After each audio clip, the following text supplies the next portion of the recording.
तर मी आहे सायली, मी कॅलिफोर्नियामध्ये राहते आणि आज मी बनवणार आहे हिरवा वाटाण्याची उसळ. काही त्याच्यात एकदम रॉकेट सायन्स नाहीये. हिरवा वाटाण्याची उसळ बनवायची प्रत्येकाची वेगवेगळी पद्धत आहे. आम्ही मालवणी पद्धतीने बनवतो, कोणी फक्त कांदा टमाट्याच्या ग्रेव्हीमध्ये बनवतं. सो मालवणी वाटण जे असतं ते आपण जर फ्रीजमध्ये बनवून ठेवलं तर 2 आठवडे सहज राहतं आणि तुम्ही जर डीप फ्रीज केलं तर ते 6 महिने सुद्धा टिकेल असं असतं.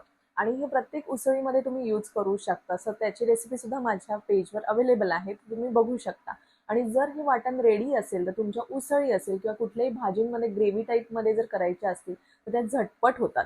सो मुद्द्यावर येऊया की हिरवा वाटाणा जेव्हा आपण बॉईल करतो कुकरमध्ये स्पेशली, त्यावेळी त्याची साल जी आहे ती वेगळी होते किंवा तो ओव्हर कुक होतो आणि मग जी उसळ बनवायची जी रेसिपी आहे ती फेल जाते. सो माझी मेथड ही आहे ना की आपण ओव्हरनाईट वाटाणा भिजत ठेवतो, बरोबर.